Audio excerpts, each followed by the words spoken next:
గతించిన కొన్ని దినాల క్రితం, ఒక 4 నెలల క్రితం అకస్మాత్తుగా ఓ బైక్ యాక్సిడెంట్ ద్వారా నా భార్యని, నా 2 పిల్లల్ని నేను యాక్సిడెంట్లో కోల్పోయాను.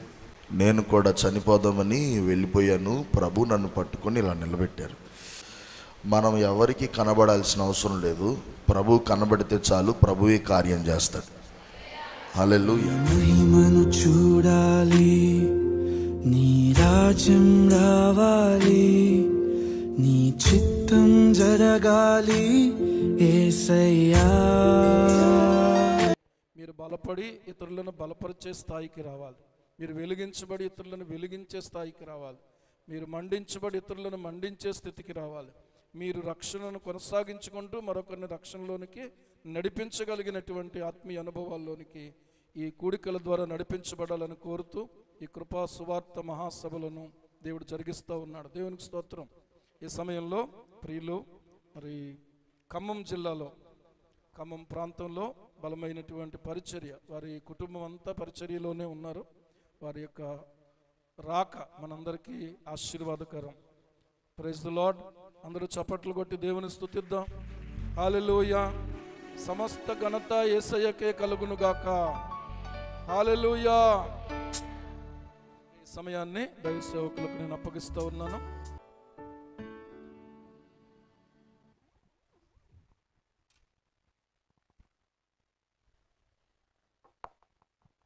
సమస్త మహిమ ఘనత ప్రభావాలు యేసయ్యకి మాత్రమే కలుగునుగాక. ఆమెన్ చెప్దాం అందరం గట్టిగా. ఆమెన్.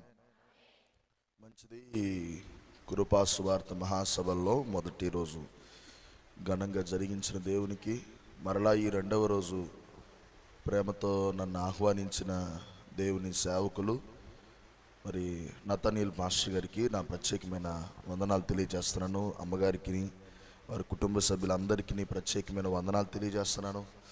కూడి వచ్చిన మీ అందరికీ వందనాలు. అందరికీ వందనాలండి. ప్రభు మనందరిని దీవించి ఆశీర్వదించును గాక.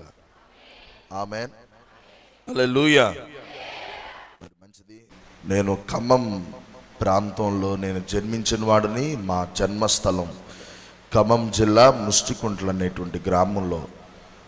మరి మా తల్లిదండ్రులు గత 38 సంవత్సరాలుగా వారు దేవుని పరిచర్య చేస్తున్నారు. మరి మా తల్లిదండ్రులను దేవుడు ప్రేమించి 3 సంతానాన్ని ప్రభు ఇచ్చాడు.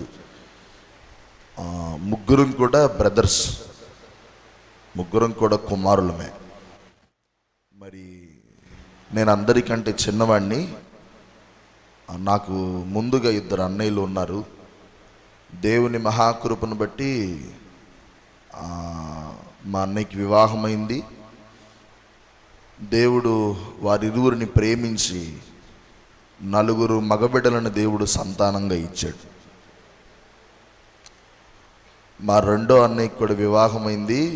దేవుడు వారిరువురిని ప్రేమించి 2 మగబిడ్డలను సంతానంగా ఇచ్చారు.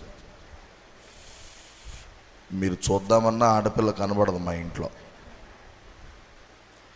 దేవుడు నన్ను, నా భార్యను ప్రేమించి 2 మగబిడ్డలను ప్రభు సంతానంగా ఇచ్చారు. మాదంతా బాయ్స్ హాస్టల్. హల్లెలూయా. 2020 సంవత్సరం జూలై 29వ తారీఖున నాకు వివాహమైంది.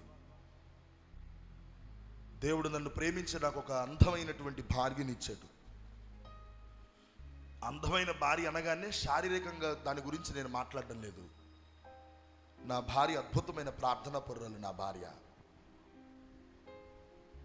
చక్కగా ప్రార్థన చేస్తుంది. నా భార్య ఓ మంచి దైవజనుని కుమార్తె. నా భార్య 2020 సంవత్సరం జూలై 29వ తారీఖున మాకు వివాహమైంది. మా ఇరువురు కలిసి జీవితాన్ని చాలా అద్భుతంగా, సంతోషంగా మేము గడుపుతూ ఉన్నాం. ఇంచుమించు మాకు వివాహమై 1 నెల రోజులు అవుతుంది. ఆ రాత్రి నేను ఏదో మీటింగ్కి వెళ్ళొచ్చాను, ఆన్లైన్ ప్రేయర్కి. ఇంటికి వచ్చేసరికి తెల్లవారుజామున 5-5:30 అయిపోయింది. నాకు బాగా తలనొప్పిగా ఉంది. నా భార్య అప్పటికి లేచి ప్రార్థన చేస్తూ ఉంది నేను ఇంటికి వచ్చే సమయానికి. నా భార్యతో నేను చెప్పాను, అమ్మ నాకు బాగా తలనొప్పిగా ఉంది, కాస్త నా తలకు ఆయిల్ రాసి నువ్వు వెళ్ళి నీ పనులు చేసుకో. నా భార్య వెంటనే అలా బెడ్ మీదకి వెక్కి నాకు ఆయిల్ రాసి, బెడ్ దిగుతూ ఉన్న సమయంలో 4 వైపులు 4 కోళ్ళు ఉంటాయి కదండి, ఇలా పట్టుకొని దిగుతూ ఉంటే ఆయిల్ చేతులు కదా, జారి కింద పడిపోయి ఈ భాగం ఇలా బలంగా తాకింది. గట్టిగా కేక వేసి ఏడుస్తూ, నా వల్ల అవ్వట్లేదు అంటుంది నా భార్య. ఉదయకాలం వెంటనే నా భార్యని తీసుకొని హాస్పిటల్కి వెళ్ళాం. ఎక్స్రే తీశారు. డాక్టర్ గారు రూమ్లో పిలిచి అన్నాడు, ఎవరు ఈమె? నా భార్య అండి. అయితే ఒక విషయం ఏంటంటే, ఎక్స్రే చూశాను నేను, ఇప్పుడు ఈ భాగంలో ఒక బలమైనటువంటి 2 ఎముకలు పూర్తిగా విరిగిపోయాయి. జీవితకాలం మట్టు కూడా ఏమి బరువులు కూడా మోయకూడదు, చాలా జాగ్రత్తగా చూసుకోండి, ఆపరేషన్ సర్జరీ కూడా ఏమి చెయ్యేది కాదు అని చెప్పారు. అప్పటికి 4 రోజులు అవుతుంది వివాహమయ్యి. చాలా ఏడుస్తూ తిరిగి ఇంటికి వెళ్ళాను. ఇంచుమించు ఒక 2-3 దినాలు సంఘాలు, మా నాన్నగారు, మా అమ్మగారు, మా కుటుంబం, నా భార్య, నేను ఇంచుమించు 2-3 నెలలు దేవుని సన్నిధిలో ప్రార్థన చేస్తూనే ఉన్నాం. 3 నెలలు గడిచిన తర్వాత హాస్పిటల్ తీసుకుని వెళ్ళాను. మరలా ఎక్స్రే తీయించాను. డాక్టర్ గారు పిలిచి అన్నాడు, ఎక్కడికన్నా వెళ్ళారా? లేదండి. అయితే విషయం ఏంటి తెలుసా? 3 నెలల క్రితం అయితే ఇరిగిపోయినటువంటి 2 ఎముకలు అయితే ఉన్నాయి, కానీ ఇప్పుడు తీసిన ఎక్స్రేలో విరిగిపోయినట్లు దాఖలాలు ఎక్స్రేలు ఎక్కడా కూడా కనబడట్లేదు అన్నాడు. తిరిగి ఇంటికి వెళ్ళిపోయాం. సంతోషంగా దేవునికి కృతజ్ఞతాస్తుతులు చెల్లించాం. మరలా సరిగ్గా 1 నెల 2 నెలలకి నా భార్య చాలా బక్కగానే ఉంటుంది, ఉన్నట్లుండి వెయిట్ బాగా పెరిగిపోతూ ఉంది.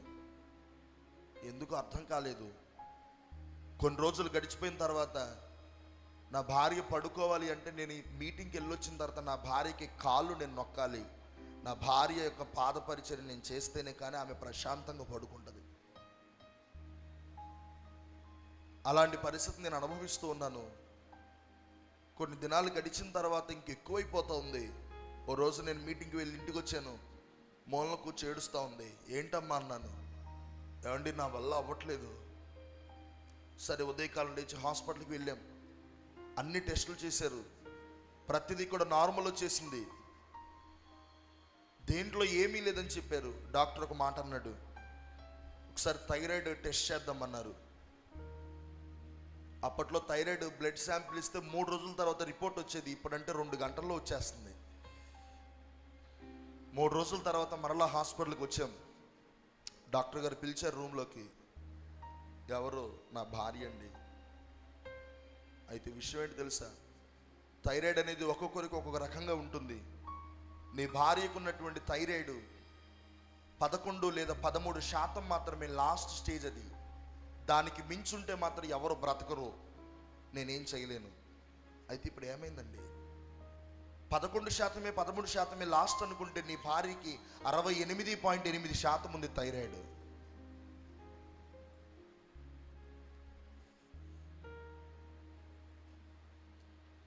దేవుడు ఎందుకు అనుమతిస్తున్నాడా, ఏం జరుగుతుందో అర్థం కాని పరిస్థితుల్లో నా భార్యను తీసుకుని మరలా ఇంటికి వచ్చేసాను.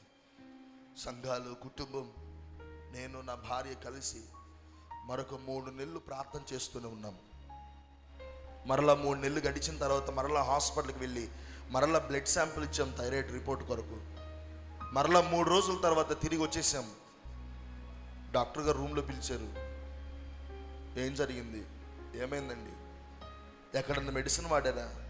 అయినా మెడిసిన్ వాడినా ఇంత త్వరగా ఏమీ జరగదు. అసలు ఏమైంది సార్? 3 నెలల క్రితం 68.8% ఉంది నీ భార్యకి థైరాయిడ్. చావు బ్రతుకుల మధ్య కొట్టులాడుతుంది. నేనే చెప్పాను నీ భార్య బ్రతకదని. 68.8% ఉన్న థైరాయిడ్ ఇప్పుడు 3 నెలల తర్వాత 0.2% మాత్రమే ఉంది అన్నాడు.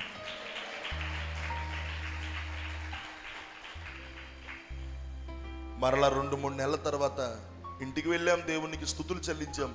2-3 నెలల తర్వాత నా భార్య గర్భం ధరించింది. 6వ నెల ముగుస్తుంది, 7వ నెలలోనికి నా భార్య అడుగు పెట్టబోతుంది. ఇంకొక ఒక్క రోజులో ఈ రాత్రి ముగిస్తే రేపు 7వ నెలలోనికి నా భార్య గర్భిణిగా ఎంటర్ అవుతుంది అనగా ఈ రాత్రి బ్లీడింగ్ అవడం ప్రారంభమైంది. అప్పటికప్పుడు హాస్పిటల్ తీసుకుని వెళ్ళాం. స్కానింగ్ తీశారు, ఏమైందో తెలియదు. డాక్టర్ చెప్పిన మాట, లోపల ఉన్న పిండం చనిపోయింది.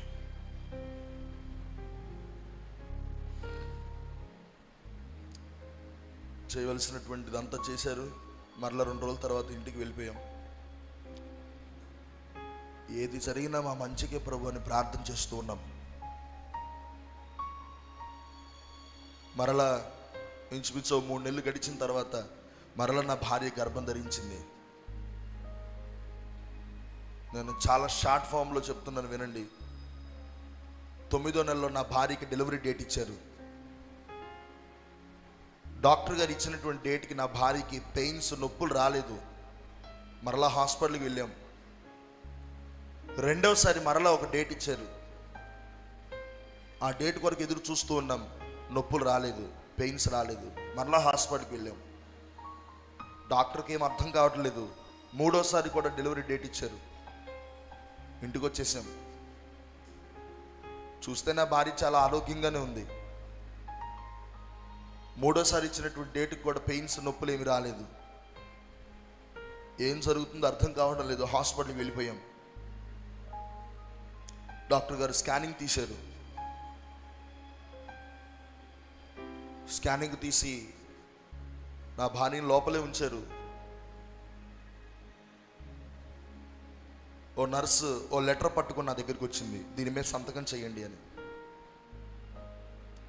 ఏం చేయాలి? చూస్తే నీ భార్యకి పెయిన్స్ రావడం లేదు, అలాగని ఆపరేషన్ చేయడానికి కూడా వీలు లేదు, పరిస్థితి చాలా క్రిటికల్గా ఉంది. నీ భార్య కడుపులోకి ఒక ట్యూబ్ వేయాలి. తన కడుపులో ఆ ట్యూబ్ 3 రోజులు అలానే ఉంటుంది. 3 రోజులు ఆ ట్యూబ్ ద్వారా మేము డెలివరీ చేస్తాం.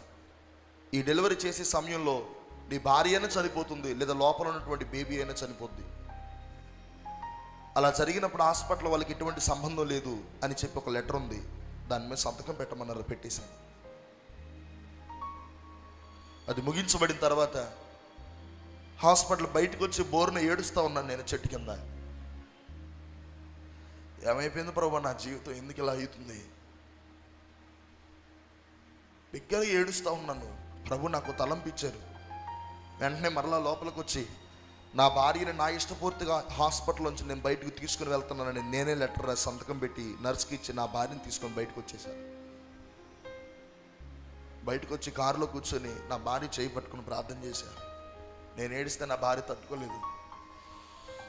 అప్పటికి నా భార్య ఏడుస్తూ ఉంది. చచ్చిపోనన్నా చచ్చిపోవట్లేదండి, ఏంటి పరిస్థితి అని. నా భార్య చేతులు పట్టుకుని ప్రార్థన చేశాను. ప్రభు ఒక ఆలోచన ఇచ్చారు.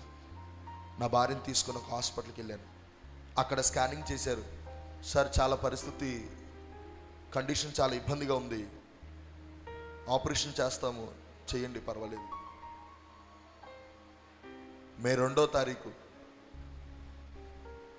2వ తారీఖు సరిగ్గా రాత్రి 7:30కి ఆపరేషన్ థియేటర్లోకి నా భార్య వెళ్ళింది. బయట ఉండి నేను మా అమ్మగారు ప్రార్థన చేస్తూ ఉన్నాం. దేవుని మహాకృప, 7:30కి ఆపరేషన్ థియేటర్లోకి వెళ్ళారు. 8:05 నా చేతుల్లోకి ఒక చక్కటి కుమారుని తీసుకొని వచ్చి పెట్టారు. వెంటనే తీసుకొని వచ్చిన చెప్పారు, నీ భార్య కూడా చాలా సురక్షితంగా ఉంది అని. ఆ కుమారుని ఎత్తిపట్టి ప్రార్థన చేశాను. మొదటిగా నీవు ఇచ్చావు కదా ప్రభు, ఈ కుమారుని నీ సేవకు నేను సమర్పిస్తున్నాను అని చెప్పాను. ఆ కుమారుడి పేరు జోయల్ ప్రకాష్ అనే పేరును నామకరణం చేశాను. సేవలో భయంకరమైన ప్రతికూల పరిస్థితులు, ఇక చనిపోదాం అనుకునేటువంటి దినాలు ఎన్నో, ఆకలితో అలమటించిన దినాలు ఎన్నో. ప్రారంభంలో పాడిన పాట నాదే. ఎన్నో దినాలు ఆకలితో అలమటించాను. నేను ఒక్కటి ఆకలితో అలమటించడమే కాదండి, నాకు పుట్టినటువంటి నా కుమారుడు వాడు 3 సంవత్సరాల వయసులో ఆకలితో అలమటించాడు. వాడు తినడానికి లేదు మాకు. అలాగని చెప్పేసి మా తండ్రి దగ్గరికి వెళ్ళి నాన్న బియ్యం లేవు అని అడిగేటటువంటి సాహసం నేను చేయను. ఒకటే గురి మాది. ప్రభు మమ్మల్ని పిలిచాడు. పిలిచిన దేవుడు నమ్మదగినోడు, ఖచ్చితంగా ఇస్తాడు. అలానే ఉండిపోయాం. దేవుడు అద్భుతం చేసేవాళ్ళు. కొన్ని పరిస్థితులు, ఆర్థిక పరిస్థితులకు చనిపోదాం అనుకున్నాం. ప్రభు నిలబెట్టాడు. మరలా రెండవసారి నా భార్య గర్భం ధరించింది. గడిచిన 2025 సంవత్సరం అక్టోబర్ 15వ తారీఖున జూలై 15వ తారీఖున దేవుడు నాకు రెండవసారి మరలా కుమారుడిని ఇచ్చాడు. ఆ కుమారుడికి జడ్సన్ ప్రకాష్ అనే పేరు నామకరణం చేశాం.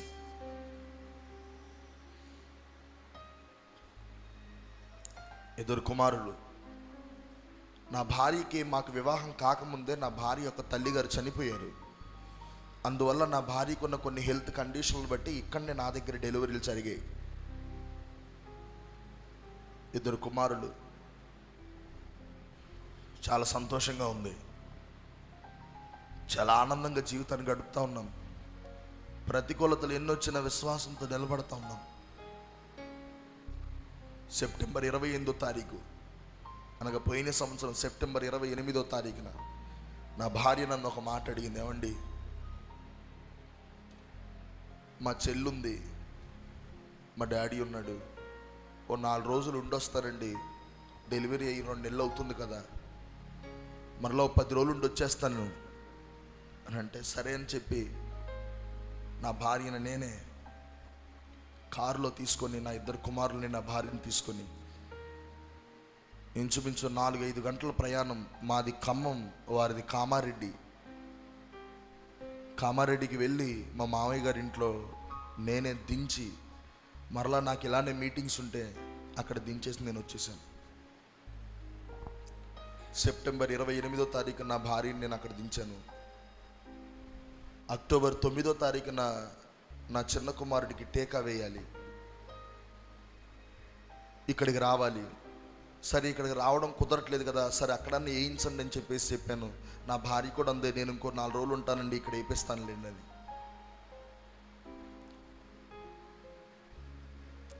అక్టోబర్ 14వ తారీఖున నా భార్యతో నా పిల్లలతో ఇంచుమించు 1 గంట సమయం చాలా సంతోషంగా ఫోన్లో వీడియో కాల్ మాట్లాడాను నేను. అక్టోబర్ 15వ తారీఖు వాళ్ళు అలాగ వెళుతున్నారు టీకా వేయించడానికి. నేను ఆ రోజు ఉదయం నాకు ఖమ్మంలో మీటింగ్ ఉంటే నేను బయలుదేరాను. నేను బయలుదేరి ఖమ్మం బండి మీద వెళ్తూ ఉన్నప్పుడు మా పెద్దన్నయ్య ఫోన్ చేసి ఏడుస్తూ ఉన్నాడు. ఏమైందన్నయ్య, నువ్వు అర్జెంటుగా బయలుదేరి ఇంటికి వచ్చే అన్నాడు. లేదు నేను ఖమ్మం వెళ్తున్నాను, నాకు మీటింగ్ ఉందన్నయ్య. లేదు లేదు నువ్వు అర్జెంటుగా వచ్చాయి అని ఏడుస్తూ ఉన్నాడు. మా పెద్దోదిన ఫోన్ చేసి ఏడుస్తూ ఉంది. మా రెండో వదిన ఫోన్ చేసి ఏడుస్తూ ఉంది. మా రెండో అన్నయ్య ఫోన్ చేసి ఏడుస్తూ ఉన్నాడు, మీరు అర్జెంటుగా వచ్చేయండి. ఏమీ అర్థం కాని పరిస్థితి. సరే ఇంతమంది ఏడుస్తున్నారు కదా, మా నాన్నగారికి కొంచెం ఆరోగ్యం బాగాలేదు, దానికి ఏమన్నా అయిందేమనుకున్నాను నేను. మా ఊరికి చాలా దగ్గరగా వచ్చేసాను, మా ఇంటికి చాలా దగ్గరగా వచ్చేసాను. వెంటనే నాకు ఒక ఫోన్ వచ్చింది. మా ఏరియాలో పరిచయం చేస్తున్న ఒక పాస్టర్ గారు నాకు ఫోన్ చేశారు. ఫోన్ చేసి, నాన్న ఎలా జరిగింది అన్నాడు. ఏం జరిగిందన్న? అమ్మో నీకేం తెలియదా, సరే నీ ప్రక్కన ఎవరు ఉంటే వాళ్ళకి ఫోన్ ఇవ్వన్నాడు. అన్న ఎవరు లేరు, ఇదిగో ఇప్పుడే ఇంటికి వచ్చేస్తున్నానన్న, ఇంకో 2 అడుగులు వేస్తే ఇంటికి వెళ్ళిపోతాను. అన్నయ్య వాళ్ళు ఎందుకు రమ్మన్నారు. సరే వెళ్ళు నాన్న. అన్న ఏమైంది చెప్పండి. పర్లేదు నాన్న వెళ్ళు, ఇంటికి వెళ్ళు, అర్జెంటుగా ముందు ఇంటికి వెళ్ళు, నువ్వు రోడ్డు మీద ఉండు. ఏమైందన్నా చెప్పండి. అప్పటికి నేను ఇంటి దగ్గరలోకి వచ్చేసాను. నాన్న మీ మామయ్య గారు మీ మరదలు వాళ్ళిద్దరు బండి మీద వెళ్తుంటే టిప్పర్ లారీ వచ్చి కొట్టేసిందంట. గుండె బ్రద్దలైపోయింది. అన్నా మరదలు కాదన్నా, చిన్నోడికి టీకా వేయించడానికి హాస్పిటల్కి వెళ్ళారు. నా భార్య అన్న, ఈలోపు మా ఇల్లు వచ్చేసింది. వెంటనే నా దగ్గర ఉన్న ఫోన్ తీసేసుకున్నారు. ఓ చెట్టు కింద నాకు కుర్చీ వేసి కూర్చోమన్నారు. కూర్చున్నాను. ఏమీ అర్థం కావట్లేదు. ఇంటి చుట్టుప్రక్కల చాలా మంది ప్రజలు వచ్చేస్తా ఉన్నారు. అప్పుడు వచ్చి చెప్పారు, అమ్మాయి, 2 పిల్లలు, బాబు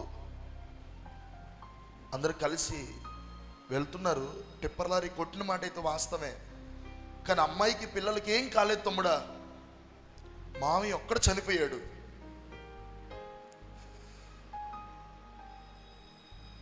నాకు నమ్మబుద్ధి అవ్వట్లేదు. నా పరిస్థితి ఎలాగైపోయిందంటే, మా ఇంటికి వచ్చిన ప్రతి ఒక్కరి దగ్గరికి వెళ్తున్నాను నేను. మీ కాళ్ళు పట్టుకుంటా, నా భార్యకి ఏమైందో చెప్పండి. మీ కాళ్ళు పట్టుకుంటాను, నా పిల్లలకి ఏమైందో చెప్పండి అని అడగడం ప్రారంభించాను. ఏం కాలేదు, ధైర్యంగా ఉండంటున్నారు. ఈలోపు మా అన్నయ్య వాళ్ళ కొడుకు వచ్చాడు. నేను అలా చెట్టు కింద కూర్చున్నాను. వాడు నా దగ్గరకు వచ్చి నన్ను పట్టుకొని అన్నాడు, బాబాయ్, పిన్ని చనిపోయింది బాబాయ్.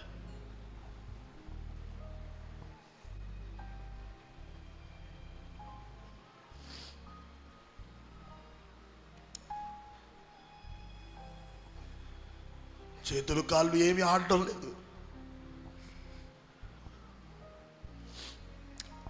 పిల్లలు ఎలా ఉన్నారో అర్థం కావట్లేదు. ఈలోపు మరలా మా పెద్దన్నయ్య వచ్చాడు.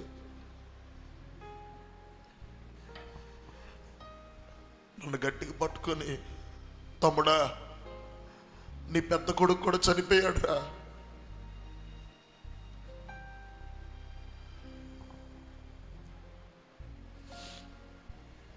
చిన్నోడు బ్రతికే ఉన్నాడు. అలా చెప్పినప్పుడు ఎక్కడో హృదయంలో ఒక చిన్న ఆశ, ప్రభువా, వాడిని ఒక్కడిని బ్రతికించయ్యా. కాళ్ళు పట్టుకు బ్రతిమలాడుతున్నాను, వాడిని ఒక్కడిని బ్రతికించు. ఈలోపు కారు వచ్చేసింది. కారులో ఎక్కాను. అలా కొంచెం దూరం వెళ్ళగానే మరలా నన్ను పట్టుకుని చెప్పారు, చిన్నోడు కూడా చనిపోయాడు రా.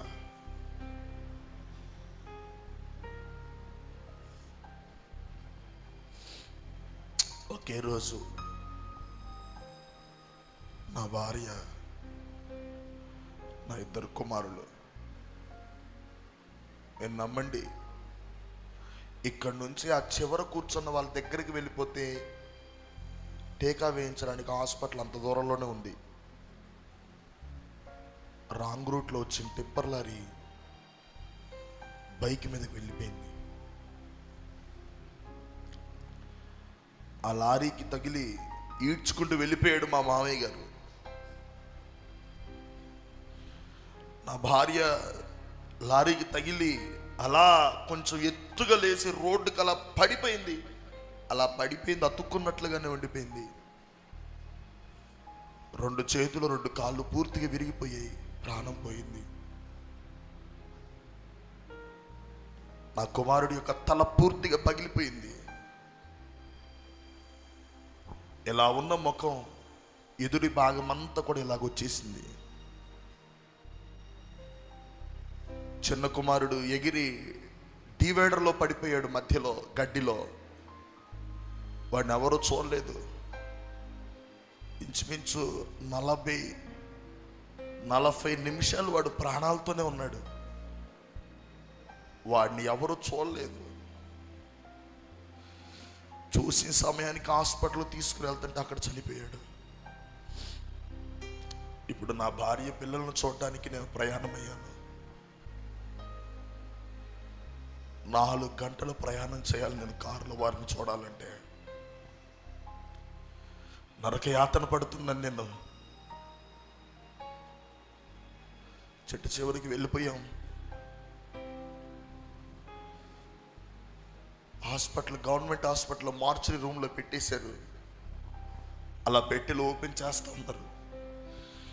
ఒక్కొక్కటి అలా ఓపెన్ చేస్తూ ఉంటే మొదటిగా నా పిల్లలతో ఓపెన్ చేశారు.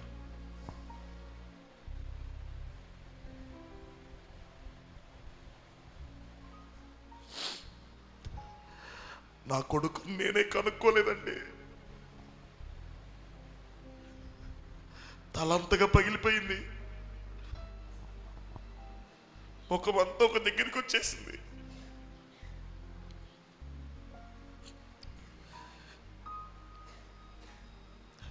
కనీసం నా పిల్లల మీద పడి ఆడవడానికి కూడా లేకుండా అయిపోయింది నాకు.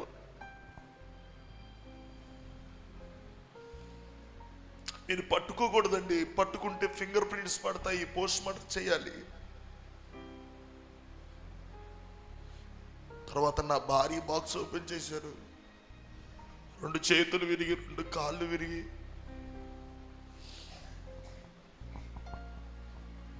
ఏమీ అర్థం కాలేదు. తెల్లవారి పోస్ట్ మార్టం కంప్లీట్ చేశారు. ఇంటికి వెళ్ళాం, బాడీలు తీసుకుని ఇంటికి వెళ్ళాం. ఇంటికి వెళ్ళి చూస్తే కొన్ని వేల మంది ప్రజలు ఉన్నారు మా ఇంటి దగ్గర. ప్రజలందరినీ చూసేసరికి ఏం అర్థం కావడం లేదు. నేనేనా, నా భార్య పిల్లలేనా చనిపోయింది? మీరు నమ్ముతారో నమ్మరు, ఈ రోజుకి నేను చెప్తున్నాను, నా భార్య పిల్లలు చనిపోయారన్నటువంటి ఆలోచన ఇప్పటికి కూడా లేదు. ఇప్పటికి వాళ్ళు నా దగ్గర బ్రతికే ఉన్నారు, వారి ఇంటి దగ్గర ఉన్నారు. నేను మీటింగ్కి వచ్చాననే ఉంది నాకు ఇప్పటికి కూడా.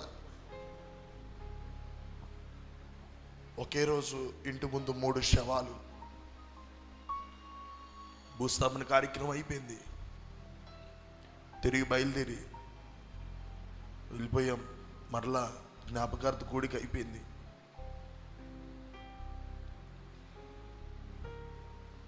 చెప్పడానికి చాలా బలంగా చెప్పానండి.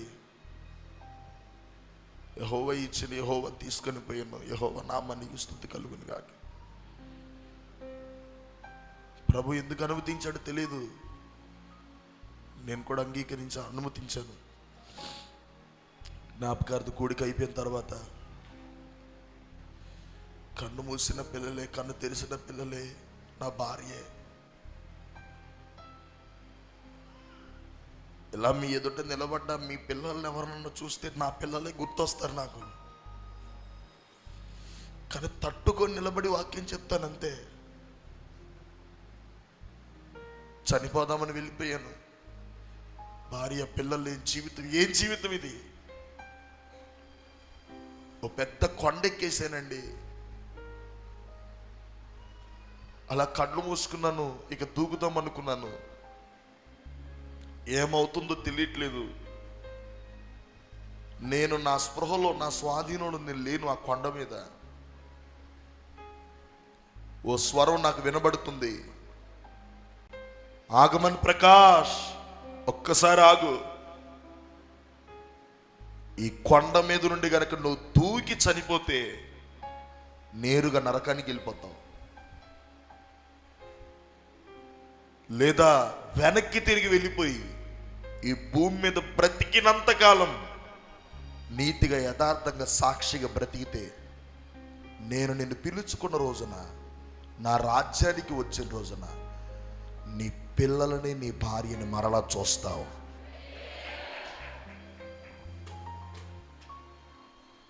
ఆ మాట నాకు ధైర్యాన్ని ఇచ్చింది. ఈ కొండ మీద నుండి దూకి చనిపోయి నరకానికి వెళ్ళడం కంటే బ్రతికితే కనీసం నా భార్య పిల్లలనైనా నేను చూస్తాను కదా. ఎన్నో జ్ఞాపకాలు. ఇది జరిగి కొన్ని సంవత్సరాలు కాదండి, 4 నెలలు అవుతుందంతే. 4 నెలలు ఇంట్లోనికి వెళితే అర్థం కాని స్థితి. నా పిల్లలు ఆడుకునే స్కూటర్స్, నా పిల్లల బట్టలు, నా భార్య బట్టలు, శూన్యమైపోయింది నా జీవితం.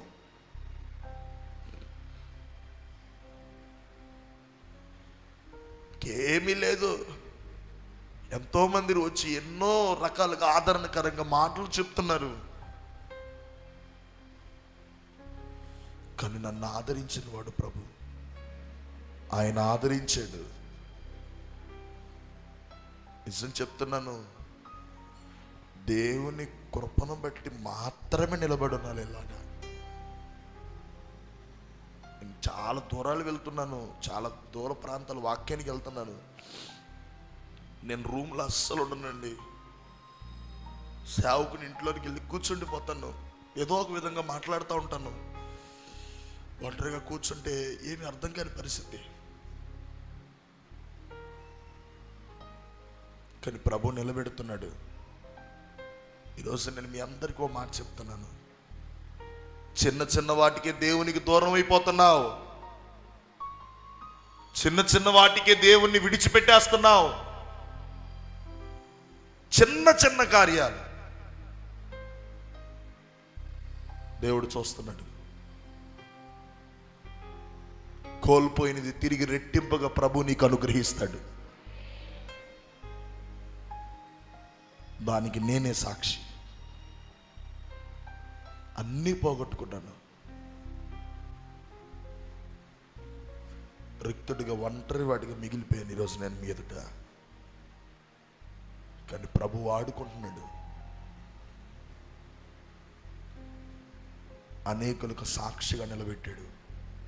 ఈరోజు నేను అంటాను, నా భార్య పిల్లలు చనిపోయారు, కానీ వారి సాక్ష్యాన్ని బట్టి కొన్ని వందల మంది రక్షించబడుతున్నారు. అన్యులు రక్షించబడుతున్నారు. ప్రభు మీ ప్రార్థనలు ఆలకించును గాక. ఒక్కసారి మోకరిస్తారా? ఉన్న పాటనందరూ. కోల్పోయినవన్నీ నాకు ఇచ్చుటకును, బాధల నుండి బ్రతికించుటకును, నీవే రాకపోతే నేనేమైపోదును, నీవే రాకపోతే నేనేమైపోదును. నేనుండలేనయ్యా, నే బ్రతుకలేనయ్యా, నేనుండలేనయ్యా, నే బ్రతుకలేనయ్యా, నీవే లేకుండా నేనుండలేనయ్యా, నీ తోడే లేకుండా. మిమ్మల్ని మీరు దేవునికి సమర్పించుకోండి.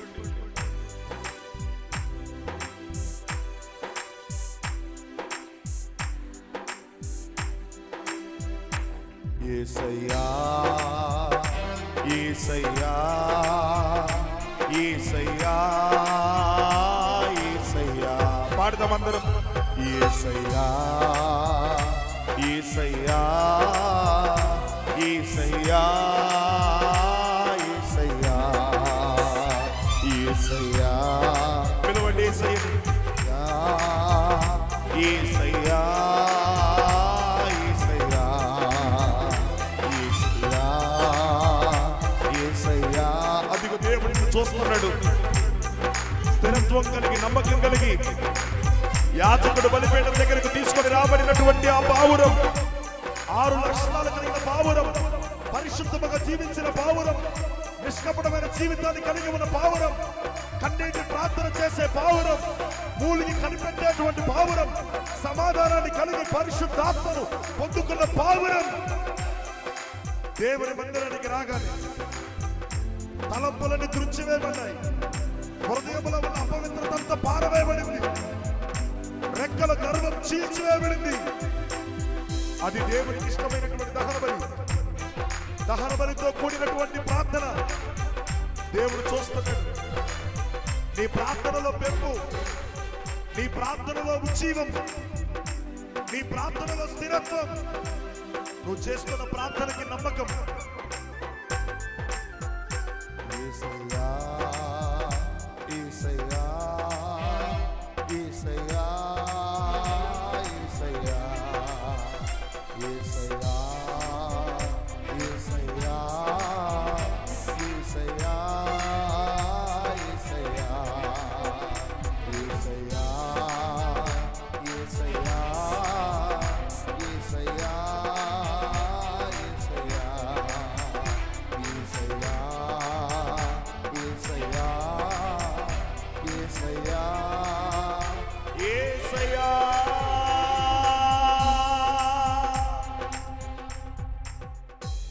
ఈ రాత్రి ఎవరైనా ఈరోజు ఈ ఉదయం పూట ఈ మధ్యాహ్నకాల సమయంలో నిజమే వాక్యం ద్వారా నా హృదయం కదిలించబడింది, వాక్యమందు నేను స్థిరత్వం కలిగి ఉంటాను, ఓ పరిశుద్ధమైన జీవితాన్ని కలిగి, నిష్కపటమైన జీవితాన్ని కలిగి, సమాధానము కలిగి, కన్నీటి ప్రార్థన చేయగలిగి, మూలికి కనిపెట్టే విధముగా పరిశుద్ధాత్మ నింపుకుంటాను. చిన్న చిన్న వాటికి దేవునికి దూరం అయిపోతున్నాను, చిన్న చిన్న వాటికి దేవుని మాట్లాడేస్తున్నాను. అలా కాదు, భక్తిలో విశ్వాసంలో స్థిరంగా ఉంటాను నేను. ఈ మధ్యాహ్నం వాక్యం ద్వారా ప్రభు నాతో మాట్లాడిన వాళ్ళు మీ కుడి హస్తాన్ని బారుగా చూపించండి, నేను మీ కొరకు ప్రార్థన చేస్తాను. వాక్యంలో నేను కట్టబడాలని ఇష్టపడుతున్నాను, చెప్పబడిన వాక్యం ద్వారా స్థిరపరచబడతాను. ఓ తీర్మానం, ఓ తీర్మానం. ప్రేమ కలిగిన తండ్రి నీకు వందనాలు. ఓ మంచి తీర్మానంలోకి వచ్చి నీ బిడ్డలను మీరు జ్ఞాపకం చేసుకోండి. వీరి తీర్మానాలు స్థిరపరచబడును గాక, యేసు నామములో అద్భుతమైన సాక్షులుగా నిలబెట్టబడుదురు గాక. కృపను అనుగ్రహించండి. మరలా రెండవ సెషన్లో నీ సన్నిధిని తోడుగా ఉంచండి. రాత్రి జరుగుతున్న సభలో మీరు తోడుగా ఉండండి. సమస్త మహిమ మీ నామానికి సమర్పిస్తున్నాను. యేసు నామమును ప్రార్థిస్తున్నాను తండ్రి. అందరూ కూర్చున్నాం. ప్రభు మిమ్మల్ని అందరినీ దీవించును గాక.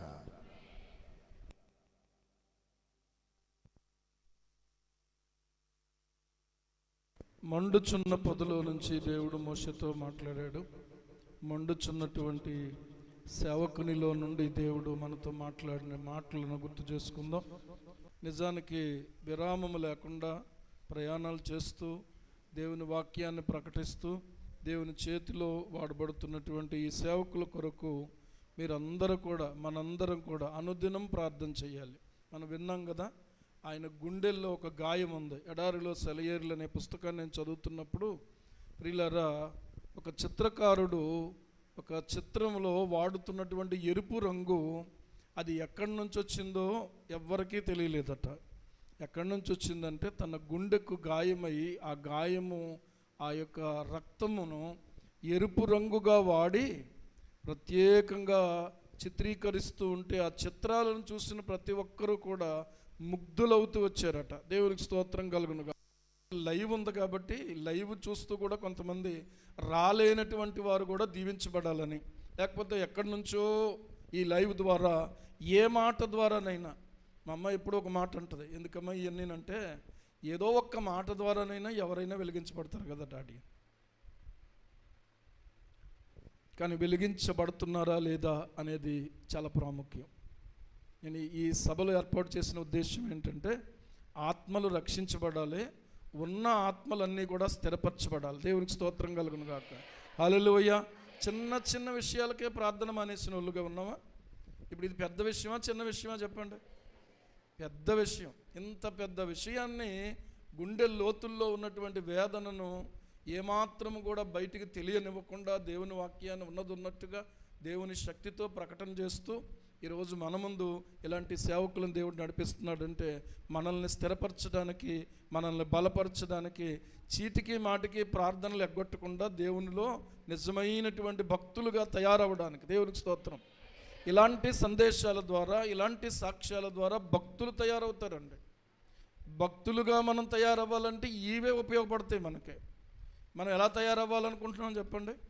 ఏదో వచ్చామండి, ఏదో సభలకు రమ్మన్నారని, పెట్టారని వచ్చామండి, వచ్చి భోంచేసి వెళ్ళిపోతామండి అన్న వాళ్ళు ఎంతమంది ఉన్నారు? ఏమంటే ఉంటామండి, మళ్ళీ వింటామండి, తర్వాత సువార్తలో ఉంటామండి అన్నటువంటి వాళ్ళందరూ కూడా దేవునికి స్తోత్రం చెప్పండి. హల్లెలూయా, హల్లెలూయా. మంచిది. ఇంతవరకు దేవుని కృపలో బలపరచబడి చక్కని మాటలు, సమయోచితమైనటువంటి మాటలు, సాక్ష్యాన్ని కూడా మనకు తెలియజేసినటువంటి బ్రదర్కి ప్రత్యేకమైనటువంటి వందనాలు తెలియజేస్తూ ఉన్నాను.